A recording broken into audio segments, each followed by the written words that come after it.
Bismillahirrahmanirrahim. Assalamualaikum warahmatullahi wabarakatuh. Selamat pagi anak-anak kelas 2.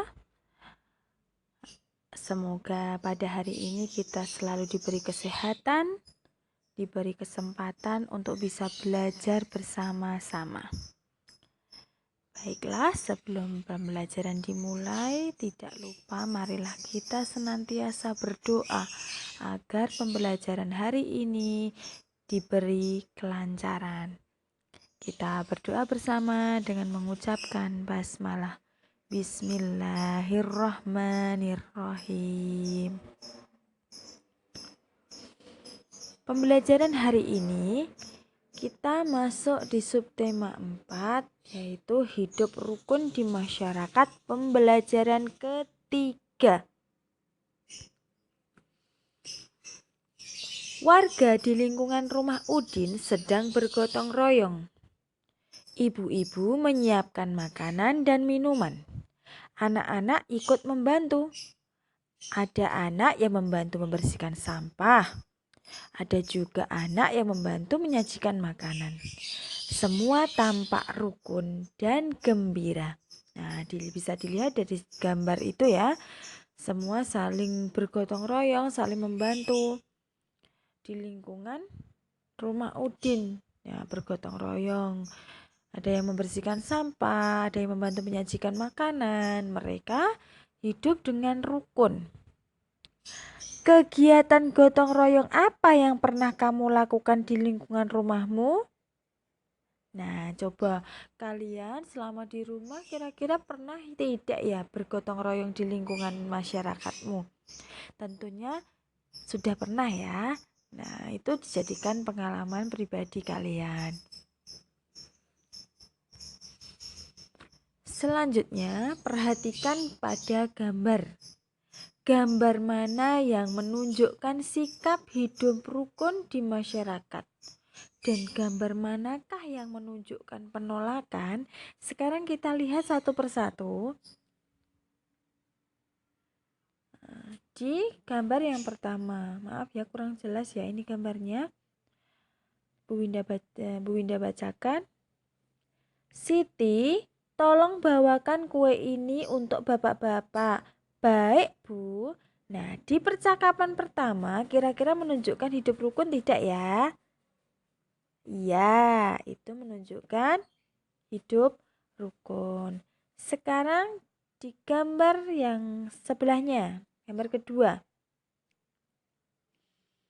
Ini kuenya, Pak, selamat dinikmati.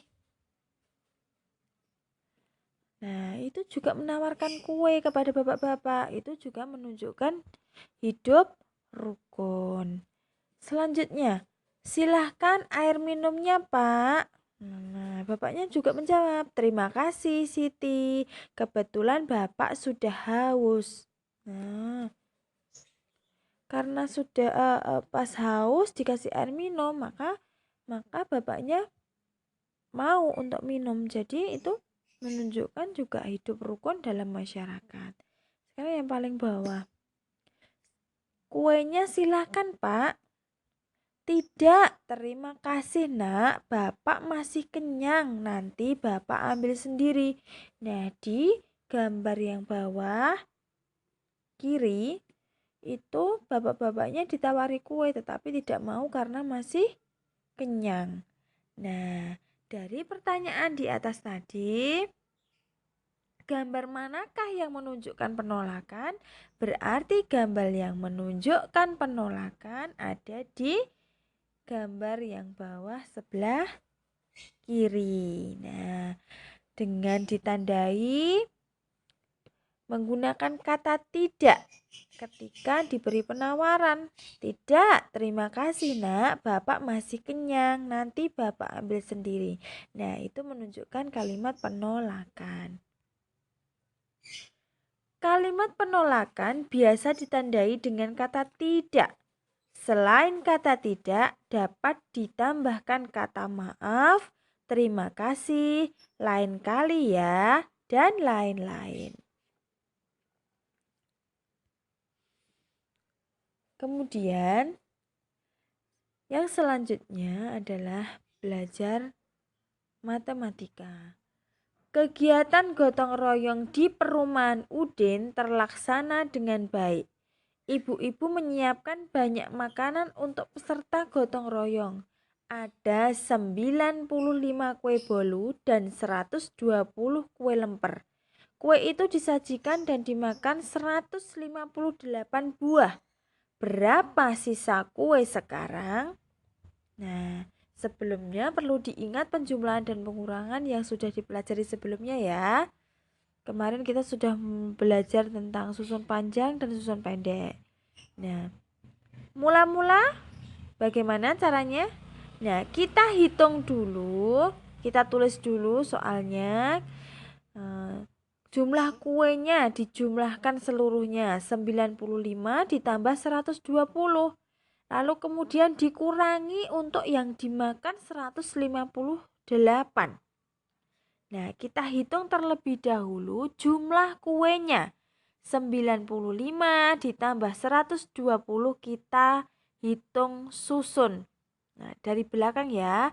5 ditambah 0 sama dengan 5. 9 ditambah 2 sama dengan 11. Kita tulis angka satuannya angka 1. Puluhannya 1 disimpan di atas. Nah, 1 ditambah 1 sama dengan 2. Jadi seluruh kuenya jumlahnya adalah 215.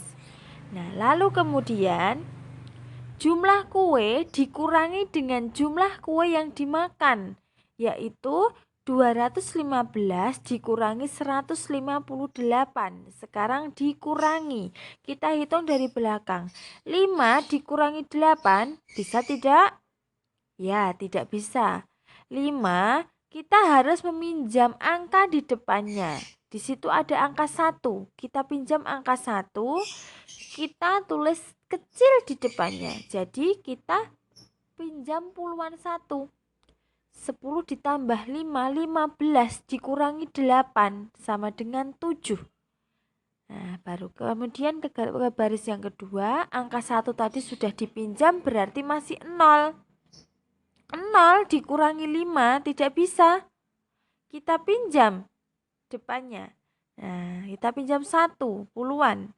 Jadi 10 dikurangi 5 sama dengan 5. Nah, ratusannya tadi sudah dipinjam di belakangnya. Jadi tinggal 1. 1 dikurangi 1, 0. 0 di depan maka tidak usah ditulis. Jadi sisa kue sekarang ada 57. Contoh berikutnya. Tentukan hasil penjumlahan dan pengurangan berikut. 138 ditambah 52 dikurangi 84. Jadi kita hitung dulu untuk pengurangannya, untuk penjumlahannya, untuk penjumlahannya.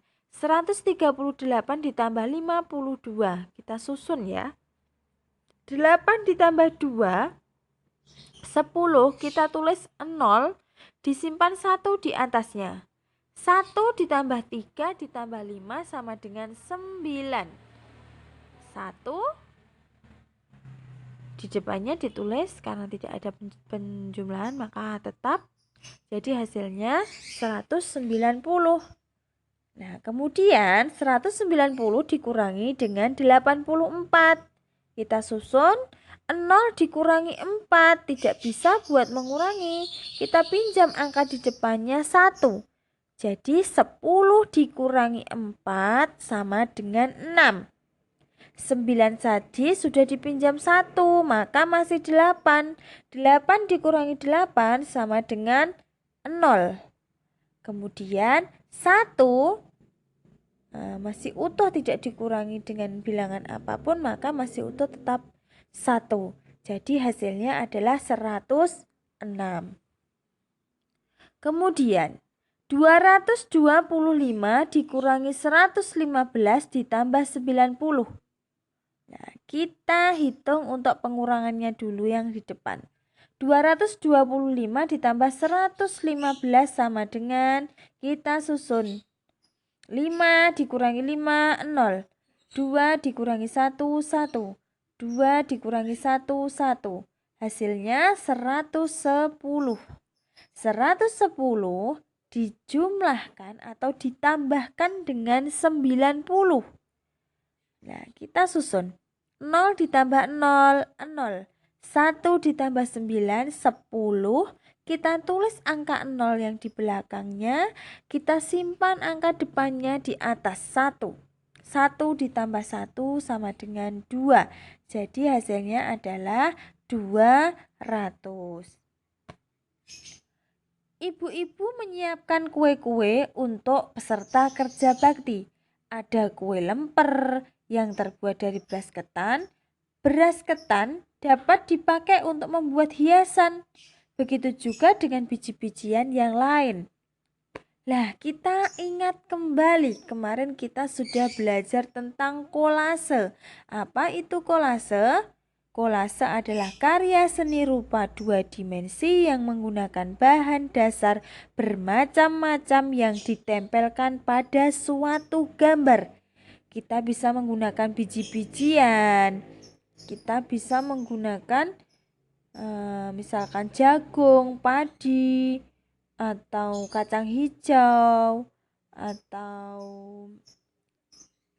daun kering juga bisa. Nah, ditempelkan pada sebuah gambar hingga menjadi suatu karya seni.